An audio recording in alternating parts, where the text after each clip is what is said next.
You can't please all the people all the time, can you? There's this great quote that says, I don't know the formula for happiness, but I do know the formula for misery, and that's trying to make everybody happy all of the time. Mitch Hedberg has a funny one too. He said, you can't please all the people all the time, and last night all those people were at my show. Rest in peace, Mitch. Something that's been on my mind, something that's always on my mind, is the approval of other people.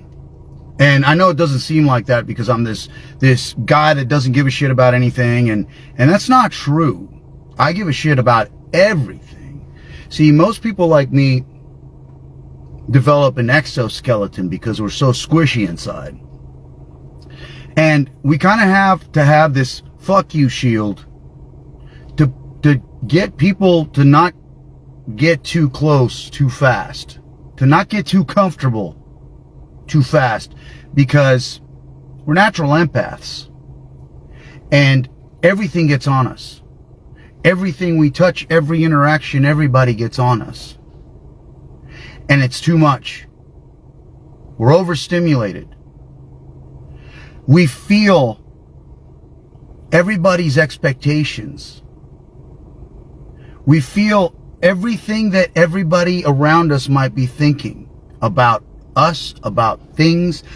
We're scared to offend people. We're scared of saying the wrong thing. You go to grandma's house and you stop cursing, right?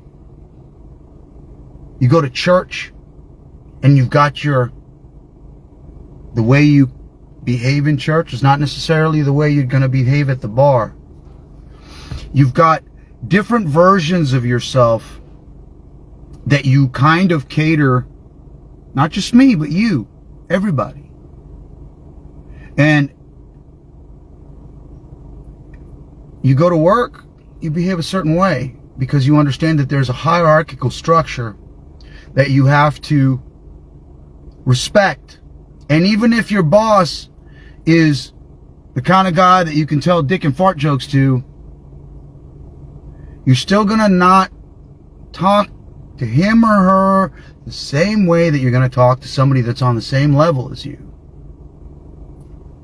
doing the same kind of job, right? We're constantly negotiating. We're constantly compromising our behavior, what we really want to say, who we really are. And there's two ways of doing this. One way is being a social chameleon. And that means that you're a different person.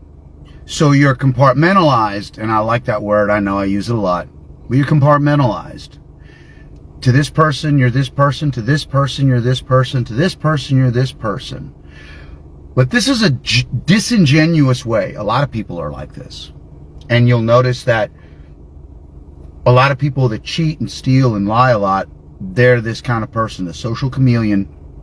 That's a different person.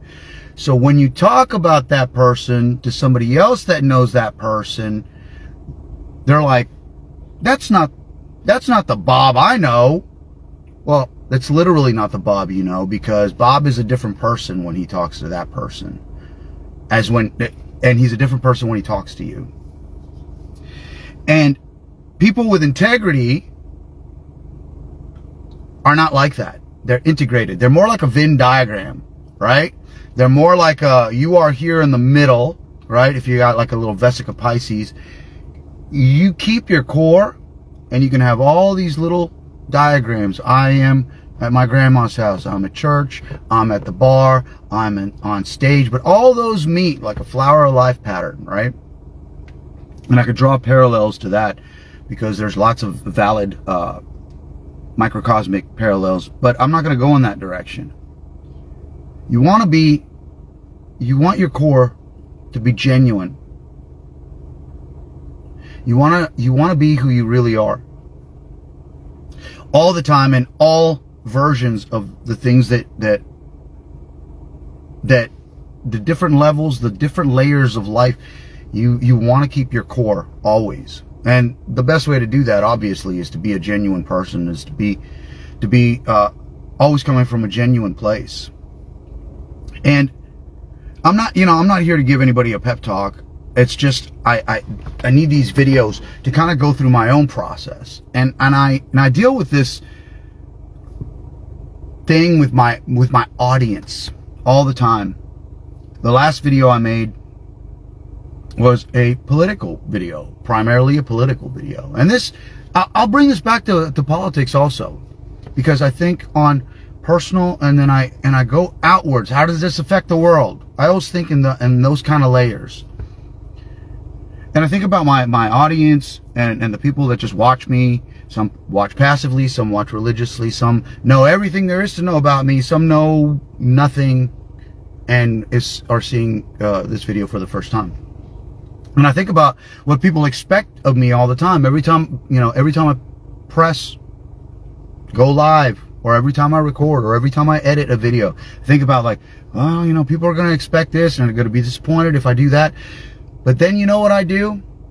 I say, fuck it, and I do what I want. Because that's the only way to be genuine, as far as I'm concerned. If I want to make a video about politics, that's what I'll do. If I want to make a video about philosophy, I'll do that.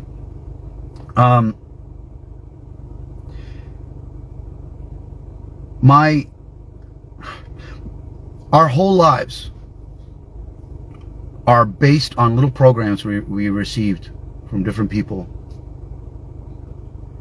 Somebody told you you were good at something when you were a kid, and you were like, oh shit, I can get attention if I keep repeating this. Because kids need attention, because the more attention they get, the more approval they get, the better odds, if you think back to the caveman days, because we're like these caveman men that have big brains, that live in organized society, and all our instincts are still caveman stuff. So a kid wants to do stuff to get attention and approval so that people like him. Because if he's liked, he's got a higher chance of surviving. But then we build this neurological reinforcement in our brain to keep on doing stuff that people like. We get addicted to being liked. So a lot of people that don't have a core, and they've got that social chameleon aspect to them, that's what they do. They're just chasing being liked. And then if they are really disingenuous, then they manipulate people to like them so that they can take from them. That's another direction I don't really want to go into. So my cousin, when I was younger, she was really cool. She was one of the cool kids. Like, she smoked, and I think she's about 7 years older. 7 years meant a lot back then. So I was hanging out with the cool kids. I was hanging out with my cousin, listening to metal. I wasn't smoking cigarettes, and she thought she was keeping it from me, but I knew she smoked, and I thought that was pretty cool. And she would give me these mixtapes. She listen to this shit, right? Lita Ford, Ozzy Osbourne, Def Leppard, and all kinds of different metal and cock rock and stuff. And that, I looked up to her. She was like my big sister, right? Because I'm an only child. And I kind of wanted to become somebody that she respected. And maybe through subconscious influence or whatever, I became a musician. I moved around a lot, so I listened to music. That was something that I could always rely on. I didn't have the same friends. I didn't have the same people in my life, because I moved around my entire life many, many, many, many times. And so the stability was music and my big sister, who was there for me all the time. And or often as she could be. So I wanted to become somebody that she respected. And once I became a musician, she didn't care. It's not, I'm saying it not as something terrible, but it wasn't I thought it would be like, wow, like you became like this thing. Subconsciously in my mind, I didn't realize I'd set myself up for this approval seeking behavior. And I think I would have become a musician regardless, but her influence was massive. And it really broke my heart where when I had my first album and she didn't really listen to it, and she didn't really have notes for me on it. And then I had another album that was better, and she didn't really listen to it. She didn't really have notes on it. And then we had a tragic loss in our family that I've talked about a lot, that I don't want to talk about in this video. And I wrote a song that I felt was one of my best works. And she listened to it. She didn't have a lot to say about it. Granted, it got into that weird territory of, you know, competing. You know what I mean? Like he's passed, and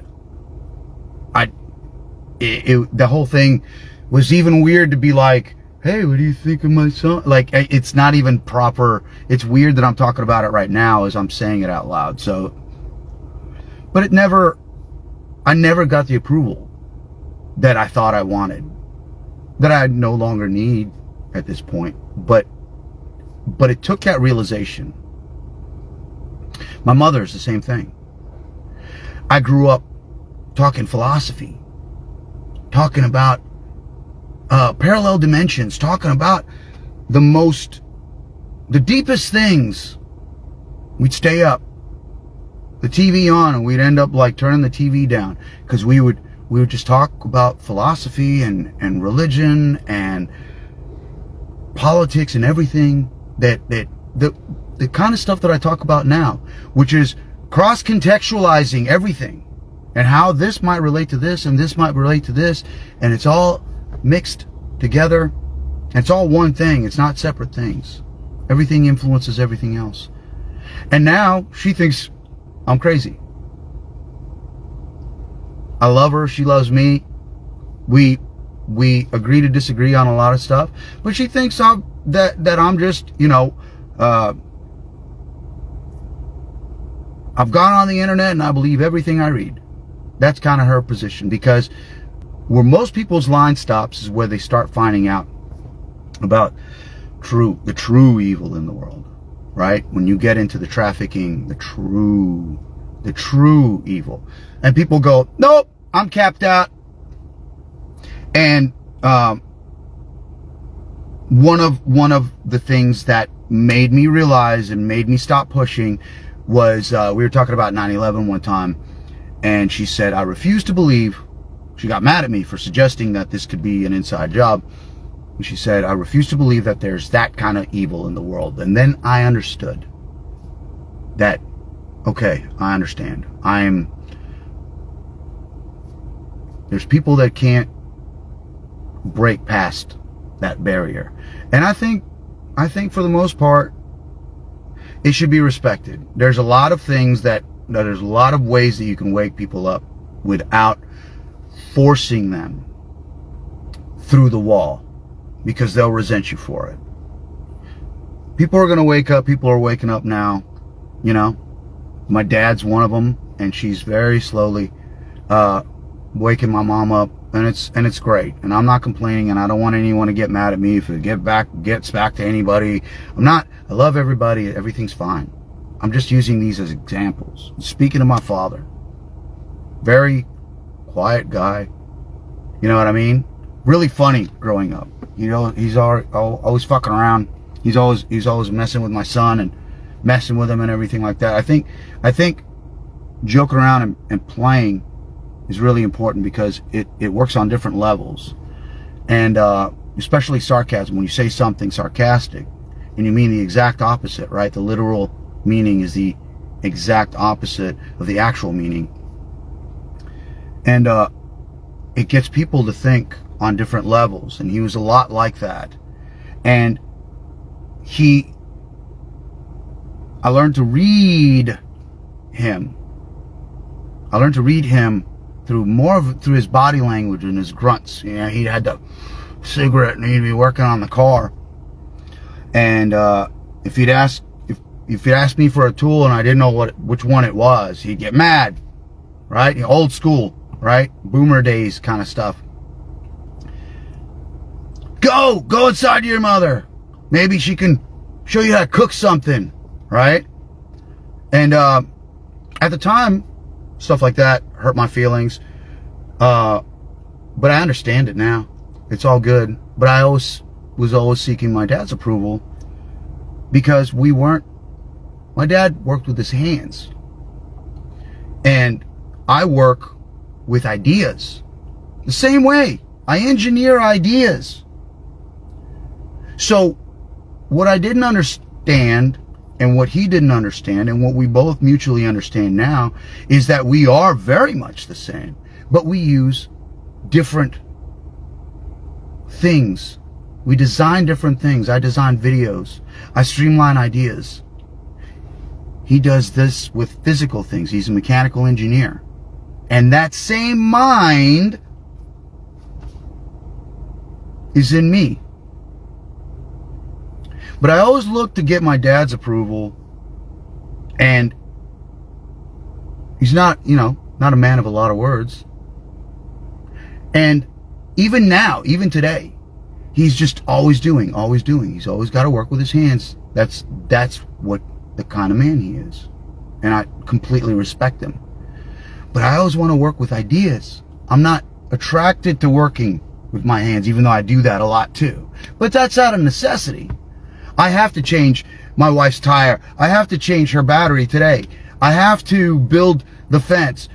And my dad's helping me because he understands the engineering of it a lot better than I do. And I'm totally fine with that. I'm totally fine with being in a submissive position to somebody that knows more than me. And I'm not afraid to work with my hands or get my hands dirty at all. It's just not, I don't prefer to do that. And I've always felt like my dad, I wanted to prove to my dad, no, I can do it too. I'm not like this big sissy that's afraid of hard work.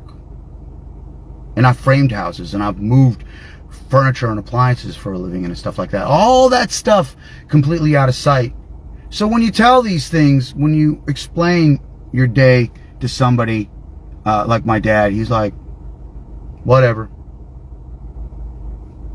Because he's not really interested in words. He's a man of action. He's a man that believes what he sees. So, in his eyes, through my eyes, right, as I'm putting out my feelers, he's never really respected me as being that kind of a guy, right? I'm a different kind of guy. And he respects me, absolutely. So, what I'm trying to illustrate is that you can't please all the people all the time. And that's the formula to be miserable. You can't.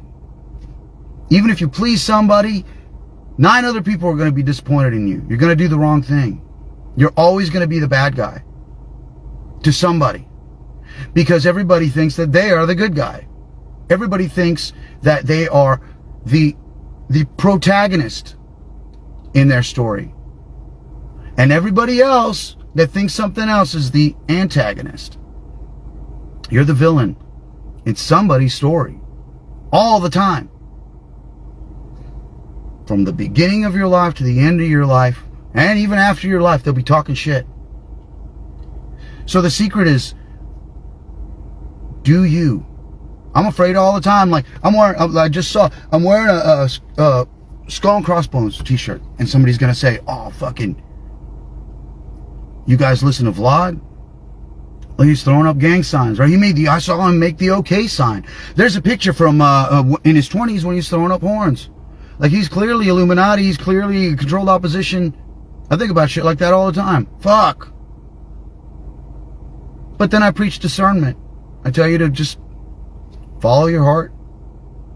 Right? Believe what you want to believe. This is a shirt I got that I thought was cool. Because we were in Reddington Beach, Florida, and it's just like a Treasure Island I think Treasure Island was right next to us and everything like that. And they had the shirts. They had the same shirts in the stores. And I wanted to get something rock and roll looking, right? And yeah, I still listen to metal. I still listen to a lot of stuff. Especially the older stuff. And I criticize it. At the same time, I look at the Bible and I believe in Jesus. And I'm a follower of Christ. But I criticize the Bible all the time. And I talk all kinds of stuff that makes people, that I worry about my Christian viewers. I don't want to offend them. I don't want to say fuck. Might offend them. I might lose people. But I do it anyway because that's who I am. Right? I'm a work in progress. Like I always say.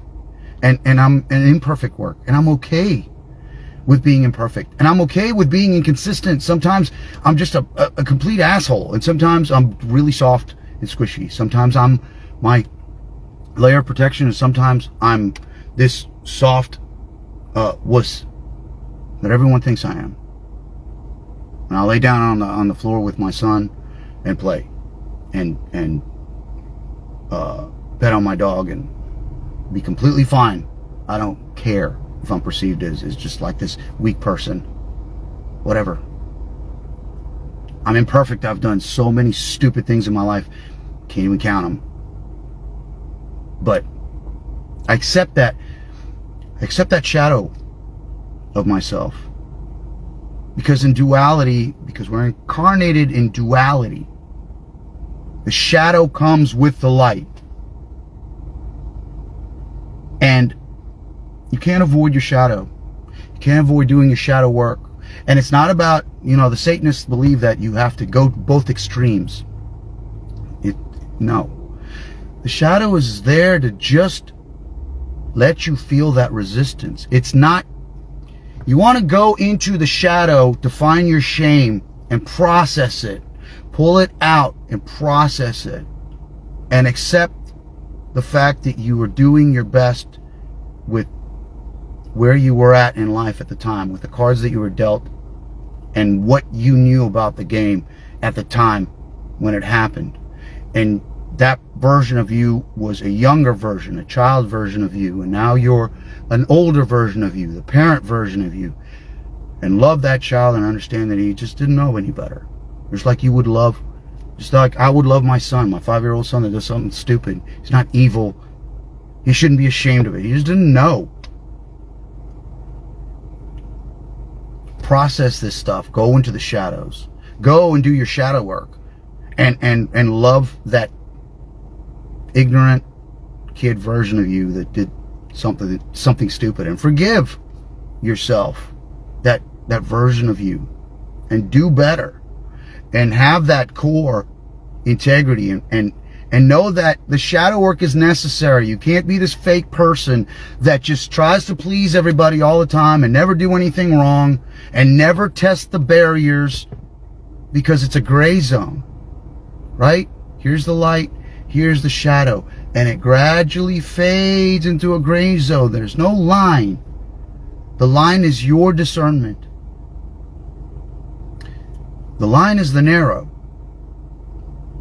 That's the line we walk. That's the line we should all walk. Don't be so scared to go over the edge once in a while, because there is no line, so it's easy to go over the edge. Don't be so scared to disappoint people. They're gonna be disappointed anyway. Be scared that you're gonna come to this realization on your deathbed that you were never the genuine you. You were always who other people wanted you to be, and living this life of moral relativism, which is spiritual communism. Get out of that headspace. Stop trying to be the good guy. You're never going to be the good guy. You're always going to be the bad guy. Take comfort in that. Because once, and I'm not talking about go out of your way to be the bad guy, but understand that even if you try to be the good guy, the other guy thinks he's the good guy. So you're always going to be the bad guy. So embrace it. Understand that that's the way things are, and that's the way they're going to be. You're always going to be the antagonist. You're always going to be the villain in somebody's story. So embrace it in order to let it go. And do you. God bless.